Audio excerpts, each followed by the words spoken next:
आप सभी विद्यार्थियों को गुड मॉर्निंग। आज से हम कक्षा 12वीं के फिजिक्स की क्लासेस लेने जा रहे हैं। तो आपके इसमें इस साल की बुक में फिजिक्स के बहुत ही महत्वपूर्ण चैप्टर हैं, जिसमें हमने कक्षा 11वीं में फिजिक्स के महत्वपूर्ण चैप्टरों जैसे आपके मात्रक हो गए, सादे सदिश हो गया, गति हो गया और आपका घर्षण हो गया और ऐसे पृष्ठ तनाव, बहुत सारे ऐसे हमने ताप, ऊष्मा आदि चीज़ों के बारे में जाना था जो हमारे दैनिक जीवन उपयोग होती हैं। लेकिन इस बार के जो हमारे चैप्टर्स हैं वो केवल हमारे घरेलू उपकरण में यूज आने वाली जो जितनी वस्तुएं हैं उन पर आधारित हैं। कहने का मतलब कह दिया जाए, विद्युत से चलने वाली मैग्नेटिक फील्ड, चुंबक आदि से संबंधित रिलेटेड कक्षा 12वीं का जो आपका पाठ्यक्रम है इसी के आधारित पर रखा गया है। केवल आपकी उसमें 3 ही चीज़ पढ़नी कक्षा 12वीं में। आपको विद्युत के बारे में जानना है, आपको चुंबक के बारे में जानना है और आपको डायोड यानी इलेक्ट्रॉनिक्स युक्तियों के बारे में जानना है। यानी पूरा का पूरा कह दिया जाए तो आपका कक्षा 12वीं का जो पाठ्यक्रम है वो केवल इन्हीं तीनों पर आधारित है। तो आइए आज से हम आपके लिए पहला लेसन स्टार्ट करते हैं। जो आपके पहले लेसन का नाम क्या है देखेंगे, विद्युत। जो आपके इसका लेसन का नाम है क्या है, विद्युत आवेश और क्षेत्र। विद्युत आवेश और क्षेत्र। विद्युत आवेश और क्षेत्र का मतलब क्या होता है आप समझे। विद्युत आवेश और क्षेत्र देखेंगे। हम लिखते हैं आपके पहले चैप्टर का नाम क्या है, आपके पाठ का नाम है विद्युत क्षेत्र, विद्युत आवेश और क्षेत्र।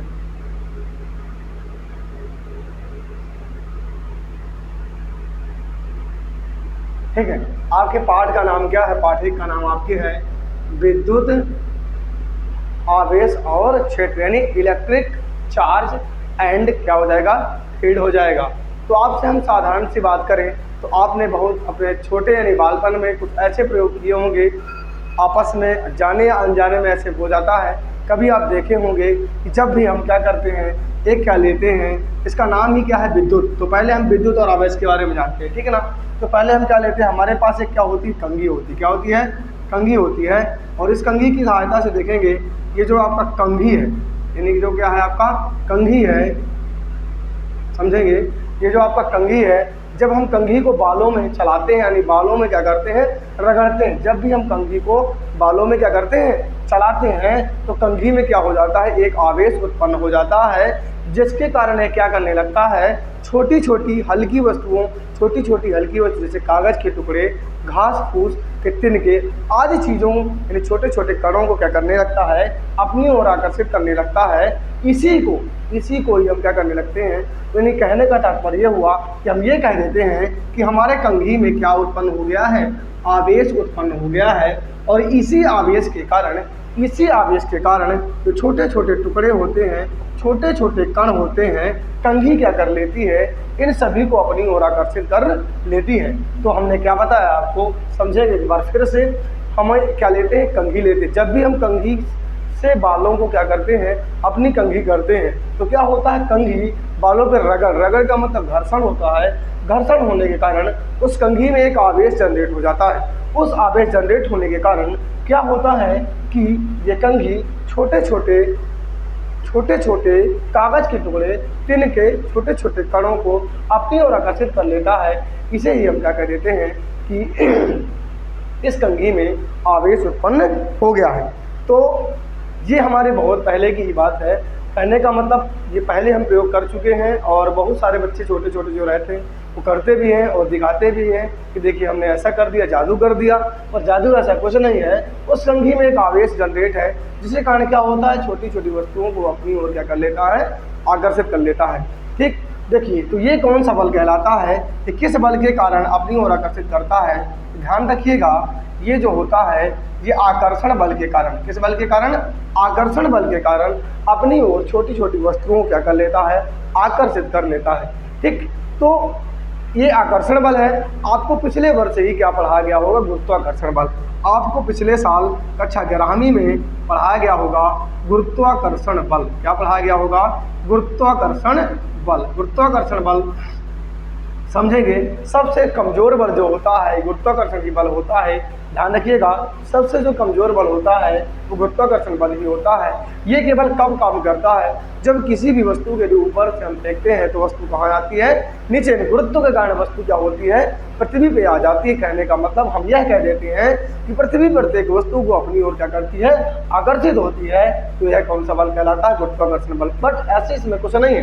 कंघी को डायरेक्ट यदि नई नई कंघी आपके पास है और इन छोटे छोटे कणों के बीच आप ले जाएंगे तो वह छोटे छोटे कणों को आकर्षित नहीं कर पाएगी। क्यों नहीं कर पाएगी, क्योंकि इसमें कोई भी आवेश उत्पन्न नहीं हुआ है। आवेश उत्पन्न कब होता है, घर्षण के कारण होता है, घर्षण यानी रगड़ने के कारण होता है। इसलिए जो आवेश उत्पन्न होता है, इस आवेश जो आवेश इसमें उत्पन्न होता है, ये आवेश किससे उत्पन्न होता है, दो वस्तुओं को आपस में रगड़ने। एक कंघी हो गया, दूसरा क्या हो जाते हैं, बाल। जो बाल इसमें होते हैं ऐसे इसमें रगड़ खाता है, तो रगड़ खाने के बाद क्या हो जाता है, कंघी में आवेश जनरेट हो जाता है, जिसके कारण यह छोटी छोटी वस्तुओं को अपनी ओर आकर्षित कर लेता है। तो ये तो बहुत ही पुरानी बात है, लगभग कह दिया जाए 6वीं शताब्दी की बात मैं करूं तब की बात है। इसके बाद क्या होता है, 6वीं शताब्दी में ऐसा बताया जाता था कि ऐसा होता था, ठीक है। इसके बाद फिर सैकड़ों वर्ष पूर्व, कह दिया जाए हजारों सैकड़ों वर्ष पूर्व 6वीं शताब्दी में ऐसा होता था। कब की बात मैं बता रहा आपको, 6वीं शताब्दी की बात बता रहा।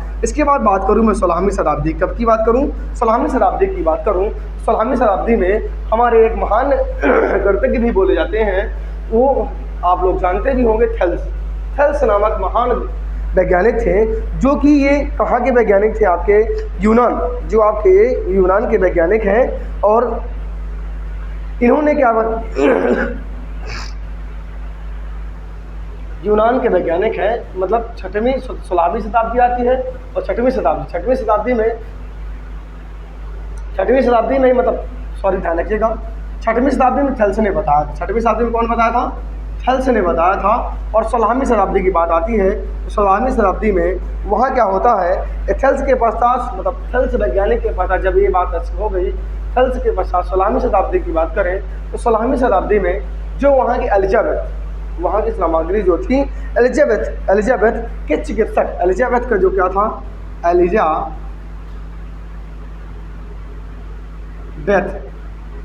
के चिकित्सक, एलिजाबेथ के चिकित्सक, क्या नाम था उनका, गिलबर्ट। क्या नाम था, गिलबर्ट नाम था। उनको बोलते हैं विलियम गिलबर्ट। क्या बोलते हैं, विलियम गिलबर्ट। 16वीं शताब्दी में एलिजाबेथ के चिकित्सक विलियम गिलबर्ट ने कुछ ऐसे ही पदार्थों का पता लगाया जो क्या करते हैं, अपनी ओर हल्की वस्तुओं को आकर्षित कर लेते हैं, ठीक है, आकर्षित कर लेते हैं। इसके बाद में क्या बताया गया, देखिए थेल्स आते हैं 6वीं शताब्दी में आपके, और 16वीं शताब्दी में एलिजाबेथ के चिकित्सक विलियम गिलबर्ट, ठीक है ना। देखिए जो थेल्स थे, तो इन्होंने एक ऐसी चीज़ बनाया था, बनाने का मतलब एक बनाया तो नहीं कह सकते हैं, पर इन्होंने पता लगाया था। पता लगाने का मतलब क्या कहते हैं, इन्होंने ज्ञात किया था। क्या ज्ञात किया था, एक एम्बर नामक पदार्थ होता है, एक ऐसा नामक पदार्थ होता है, एम्बर नामक पदार्थ होता है, जो क्या कर लेता है, हल्की वस्तुओं को आकर्षित कर लेता। कहने का मतलब इसमें आकर्षण का गुण ही पाया जाता। तो फिर बाद में 16वीं शताब्दी में जो एलिजाबेथ के चिकित्सक विलियम गिलबर्ट हैं, उस ऐसे ही मिलते जुलते पदार्थों का पता लगाया जो क्या कर देते हैं, अपनी ओर क्या कर लेते हैं, आकर्षित कर लेते हैं। बाद में क्या होता है, सन 1646 की बात किया जाए, यानी कहने का मतलब सन 1646 कब की बात किया जाए, 1646 की बात किया जाए, तो कौन से थे, थॉमस ब्राउन। कौन आते हैं, एक नए वैज्ञानिक का नाम आता है थॉमस ब्राउन, नए भौतिक शास्त्री आते हैं, थॉमस ब्राउन आते हैं, ठीक है, थॉमस ब्राउन आते हैं। और थॉमस ब्राउन क्या करते हैं कि उन्होंने कहा कि यह जो ऊर्जा होती है, ये दो पदार्थों को आपस में रगड़ने से उत्पन्न हुई है। ये जो ऊर्जा उत्पन्न होती है, कहने का मतलब आकर्षण बल प्राप्त होता है, ये दो पदार्थों को क्या होता है, रगड़ने से आकर्षण गुण उत्पन्न हो जाता है। मैंने कहने का मतलब ये हुआ कि उन्होंने ये कह दिया कि यदि आप दो पदार्थों को लेते हैं और दो पदार्थों को आपस में क्या कर देते हैं, रगड़ते हैं जब, तो क्या हो जाता है, इसमें आकर्षण बल उत्पन्न हो जाता है, आकर्षण बल उत्पन्न हो जाता है। इसी आकर्षण बल को उन्होंने क्या नाम दिया, विद्युत दिया। इसी आकर्षण बल को उन्होंने क्या नाम दिया, जब हम दो वस्तुओं को आपस में रगड़ते हैं तो उसमें आकर्षण का गुण उत्पन्न हो जाता है, तो उन्होंने इस चीज़ को क्या कह दिया, विद्युत कह दिया। विद्युत कहने के बाद इन्होंने, विद्युत को ही हम क्या कहते हैं अंग्रेजी में, इलेक्ट्रिसिटी कहा जाता है, ठीक है ना। इसके बाद एम्बर शब्द की जो उत्पत्ति हुई है, एम्बर शब्द की जो क्या हुई है, उत्पत्ति हुई है, ये इसका मतलब एम्बर का ही मतलब क्या होता है, इलेक्ट्रिसिटी। इसी को ही बोल दिया जाता है इलेक्ट्रम। क्या बोल दिया जाता है, एम्बर एक ग्रीक नाम है जिसको हम क्या बोलते हैं, इलेक्ट्रम बोल देते हैं। क्या बोल देते हैं, इलेक्ट्रम बोल देते हैं। ठीक है, तो हमने पहले आपको क्या बताया, एक बार फिर से मैं रिवाइज करता हूँ, आप समझेंगे। 6वीं शताब्दी की बात है, पहले थॉमस हेल्स वैज्ञानिक थे। मतलब ये तो पहले हमारे दैनिक जीवन में ही आता, कंघी वाला प्रयोग जो हमने आपको बताया कि दैनिक जीवन में, जब हम दैनिक जीवन में क्या आज भी यूज हम करते हैं, तो कंघी है और बाल में जब घर्षण होता है तो घर्षण होने के कारण उसमें आवेश जनरेट हो जाता है, तो आकर्षण बल उसमें उत्पन्न हो जाता है, जिसके कारण वह हल्की वस्तु क्या कर लेता है, अपनी ओर आकर्षित कर लेता है। और गुरुत्वाकर्षण की बलवाद की बात करें तो यह उससे भिन्न बल होता है, सबसे कमजोर बल कहलाता है। यह ऊपर से आने वाली हर एक वस्तु को अपनी ओर क्या कर लेता है, आकर्षण बल मतलब आकर्षित कर लेता है। तो यह बल कौन सा बल कहलाता है, गुरुत्वाकर्षण बल कहलाता है। इसके बाद आते हैं 16वीं शताब्दी में, तो एलिजाबेथ के जो चिकित्सक विलियम गिलबर्ट रहते हैं, ये क्या कर देते हैं, एम्बर जैसे कुछ ऐसे पदार्थों की खोज करते हैं जो किसी के जैसे समान व्यवहार दर्शाता है। और बाद में 1646 में थॉमस ब्राउन नाम के वैज्ञानिक दो वस्तुओं को आपस में रगड़ते हैं और उसमें से जो आकर्षण का गुण उत्पन्न होता है उसी को क्या नाम दे देते हैं, विद्युत दे देते हैं। उसका नाम क्या दे देते हैं, विद्युत दे देते हैं। विद्युत को अंग्रेजी में इलेक्ट्रिसिटी कहा जाता है। ठीक है, इसके कारण क्या होता है, फिर इसकी परिभाषा क्या आती है, यदि विद्युत की परिभाषा की बात करें तो क्या आती है, जिसके कारण क्या होता है, जिसके कारण दो पदार्थों के कारण, जैसे हम दो पदार्थों को रगड़ते हैं तो उसमें क्या हो जाता है, आकर्षण बल उत्पन्न हो जाता है। इस बल को ही हम क्या कह देते हैं, विद्युत कह देते हैं। जिसके कारण किसी पदार्थ कहने मतलब कोई भी पदार्थ हो, जिसके कारण किसी पदार्थ में हल्की वस्तुओं को आकर्षित करने का गुण पाया जाता है, उसे ही हम क्या बोल देते हैं, विद्युत बोल देते हैं। बाद में क्या होता है, क्योंकि आवेश की बात आती है, किसकी बात आती है, आवेश की। तो चलिए हम जानते हैं थोड़ा सा आवेश के बारे में, क्या होते हैं, क्या कहते हैं। यानी आवेश क्या है, आवेश का सिंपल सा मतलब उसमें विद्युत है। आवेश का मतलब यानी विद्युत, यानी आवेश है तो उसमें विद्युत है।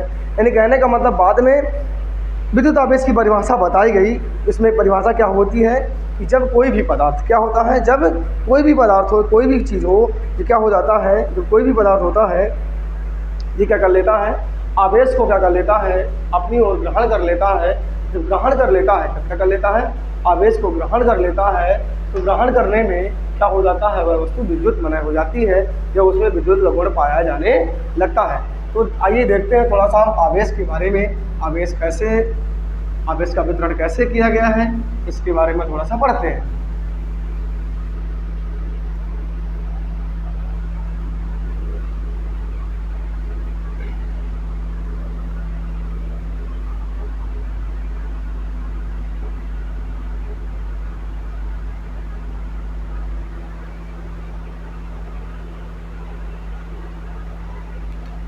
बात करते हैं आवेश की। आवेश माने क्या होता है, आपका चार्ज। आवेश माने होता है चार्ज। चार्ज के बारे में जानते हैं। चार्ज आप भी जानते हो कि पॉजिटिव होता है और नेगेटिव होता है। ठीक है, तो चार्ज का मतलब ये होता है कि जब कोई भी पदार्थ आवेश क्या कर लेता है, ग्रहण कर लेता है, तो वह क्या हो जाता है, विद्युत मय हो जाता है। कहने का मतलब उसमें विद्युत जनरेट हो जाता है। आवेश हमेशा कितना, आवेश का जो मात्रक होता है, आवेश का मात्रक ध्यान रखना है, जो आवेश का क्या होता है, आवेश का जो मात्रक होता है, आवेश का मात्रक आपका होता है कूलाम। क्या होता है, कूलाम होता है। बहुत ही इंपॉर्टेंट चीज़ ध्यान रखिएगा, आवेश का मात्रक जो होता है वो क्या होता है, कूलाम होता है। और इसका जो वीमी सूत्र होता है, वीमी सूत्र जो होता है, इसका वीमी सूत्र क्या हो जाता है, समझिएगा, m0 L0 T0 A। कहने का मतलब आवेश है, चार्ज है, धारा है, इसलिए किसमें नापेंगे, इसको एम्पियर में नापेंगे। तो आवेश का मात्रक होता है कूलाम। अब वीमी सूत्र क्या हो जाता है, m0 L0 T0 A1। ठीक है, इसके बाद कूलाम को हम C से डिनोट करते हैं।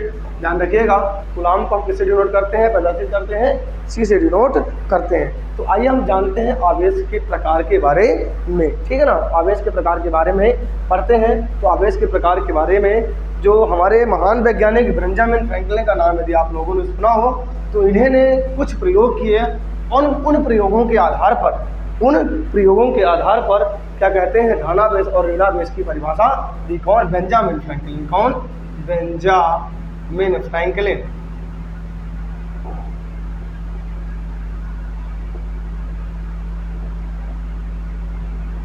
बेंजामिन फ्रैंकलिन, ये जो भौतिक शास्त्री रहते हैं, ये 3 प्रयोग करते हैं। कितने प्रयोग करते हैं? 3 प्रयोग करते हैं। मैं आपके सामने तीनों प्रयोगों का प्रदर्शन कर रहा हूँ, आप अच्छे से देखेंगे।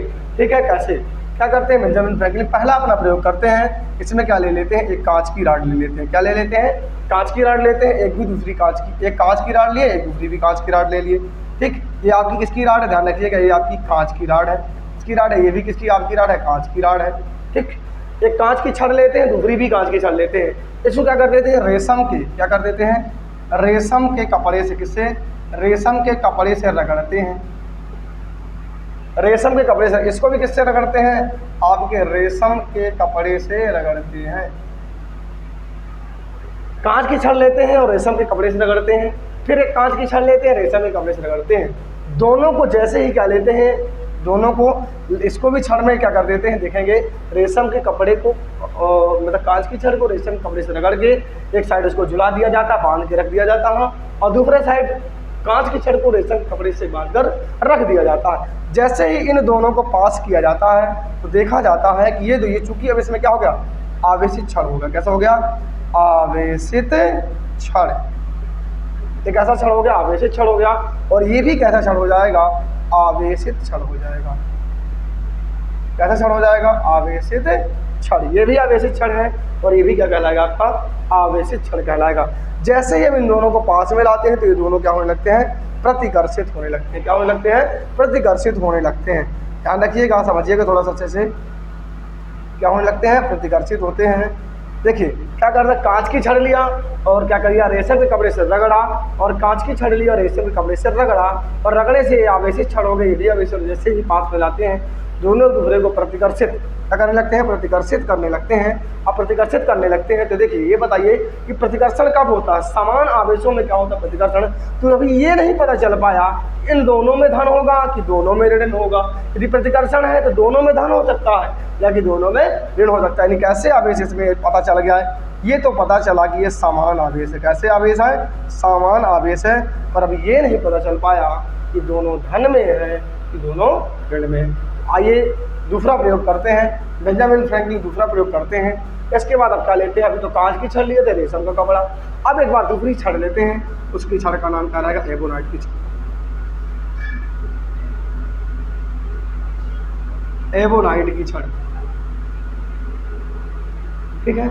एबोनाइट की छड़ लेते हैं, दूसरी एक और एबोनाइट की छड़ लेते हैं।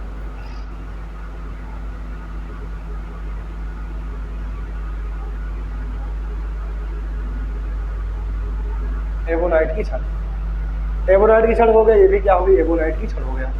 समझिएगा। इसको क्या करना? ऊनी कपड़े। कैसे रगड़ना? ध्यान रखिएगा, ऊनी कपड़े। ऊनी कपड़े या बिल्ली की खाल से रगड़ सकते हैं। इसको भी किससे रगड़ना? ऊनी कपड़े या बिल्ली की किससे रगड़ना है? खाल से रगड़ना है।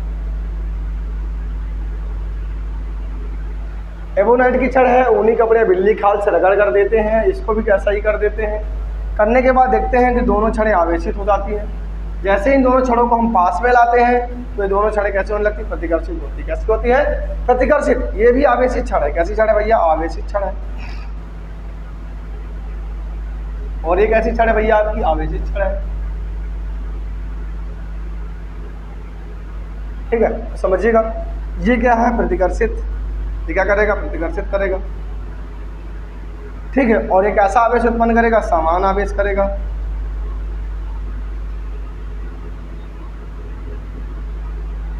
आवेशित छड़ है, ये भी आवेशित छड़ है, प्रतिकर्षित करेगा और समान आवेश होगा।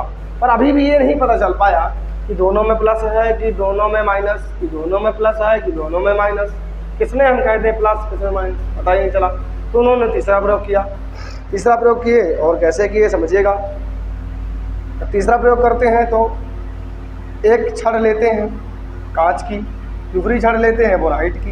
ये किसकी छड़ रहेगी? कांच की। ये किसकी रहेगी? एबोनाइट की। ये कांच की छड़ है, किसकी छड़ है? एबोनाइट की छड़ है।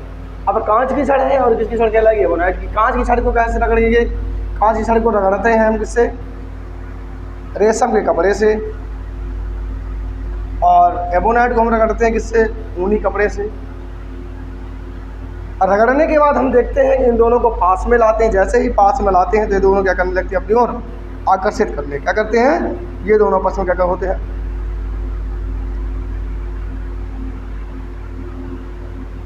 ये दोनों आपस में क्या करने लगते हैं, आकर्षित करने लगते हैं। इसमें अट्रैक्शन काम करता है, ठीक है, ये दोनों आपस में क्या लेते हैं, आकर्षित कर लेते हैं।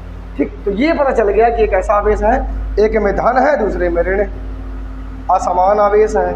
ऐसा आवेश है, असमान आवेश, समझिएगा। एक में पहली बार प्रयोग किया गया तो समान आवेश तो प्रतिकर्षित, दूसरा बार प्रयोग किया गया तो असमान आवेश, असमान आवेश मतलब कि क्या कहते हैं, असमान आवेश आया, समान आवेश आया तो प्रतिकर्षित कर दिया। इसके बाद तीसरा प्रयोग किया गया कांच और एबोनाइड की छड़ पे, तब किया गया कांच की छड़ और एबोनाइड की छड़ से, तो दोनों आकर्षित करते हैं। इसमें यह बताया गया कि ये दोनों आकर्षित करते हैं तो क्या हो गया, असमान आवेश हो गया। ठीक, तो बाद में बेंजामिन फ्रैंकलिन कहते हैं जो कांच में उत्पन्न आवेश होता है, जो कांच की छड़ में उत्पन्न आवेश होता है, इस आवेश को बोला गया कांचाभ आवेश। क्या बोला गया, कांचाभ आवेश। यदि यहीं पास में लिख सकता हूँ, समझिएगा, जो इसमें उत्पन्न आवेश होगा उसको क्या बोला गया, कांचाभ आवेश। क्या बोला गया, जो कांच की छड़ में उत्पन्न आवेश होता है उसको कांचाभ आवेश बोला गया, और जब एबोनाइड की छड़ में होता है उसको रेजनी आवेश बोला गया। क्या बोला गया आपका, रेजनी आवेश बोला गया। क्या बोला गया, ये कांचाभ आवेश कहलाता है और ये क्या कहलाएगा, आपका रेजनी आवेश कहलाएगा। ठीक है, तो इस जो कांचाभ आवेश होता है उसको ये बोला गया कि धनावेश होगा, और जो एबोनाइड की छड़ में उत्पन्न होगा उसको कौन सा आवेश बोला गया, ऋणावेश बोला गया। जिसकी परिभाषा निकल के क्या आती है, धनावेश और ऋणावेश की यहीं से परिभाषा निकल के हमारी आती है। समझिएगा, धनावेश किसे कहते हैं, धनावेश किसे कहते हैं, समझिएगा। धनावेश क्या होगा, जब कांच की छड़ को रेशम के कपड़े से उत्पन्न, जब कांच की छड़ को रेशम के कपड़े से क्या किया जाएगा, रगड़ा जाएगा, यानी घर्षण किया जाएगा, उसमें जो आवेश उत्पन्न होगा उसे हम कौन सा आवेश बोलेंगे, धनावेश। कांच की छड़ को रेशम के कपड़े से रगड़ने से जो आवेश उत्पन्न होगा, कांच की छड़ को रेशम के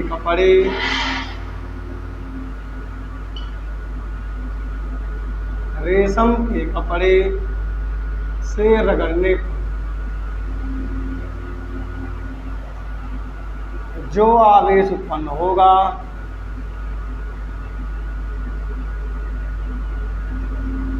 उसे धनावेश कहा जाएगा। ठीक, यानी कांच की छड़ को रेशम के कपड़े से रगड़ने पर जो आवेश उत्पन्न होता है उसको क्या बोला गया, धनावेश बोला गया। और ऋणावेश किसको बोला गया, ऋणावेश की बात करें तो जब एबोनाइड की छड़ को ऊनी कपड़े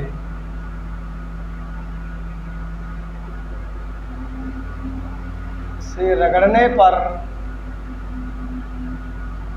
उत्पन्न आवेश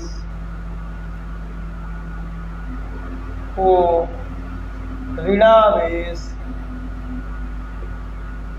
कहा गया। ठीक है, तो धनावेश और ऋणावेश की परिभाषा बेंजामिन फ्रैंकलिन के प्रयोगों के माध्यम से दी गई। ठीक, तो हम ये कह सकते हैं कि समान आवेशों में, किसमें, समान आवेशों में क्या होता है, प्रतिकर्षण, और असमान आवेशों में क्या होता है, आकर्षण। यानी सजातीय आवेशों में क्या होता है, आकर्षण, सजातीय आवेशों में प्रतिकर्षण, और विजातीय आवेशों में क्या होता है, प्रतिकर्षण होता। तो ये हमारी आवेश की परिभाषा हो गई। इसके बाद हम अगला जो हमारा टॉपिक्स रहेगा, उस टॉपिक्स को फिर अगले वीडियो में पढ़ेंगे, आवेश उत्पत्ति का इलेक्ट्रॉनिक सिद्धांत, जो कि आपको अगले नेक्स्ट वीडियो में मिलेगा। आप इसको एक बार दो बार रिवाइज करें। यदि आपको कोई भी डाउट होता है तो आप हमको कमेंट के द्वारा बताएं, तो आपको हम अगले दिन यानी अगले ही वीडियो में उस चीज़ का डाउट क्लियर करते हुए आगे अपने वीडियो को अपलोड करेंगे। जय हिंद दोस्तों।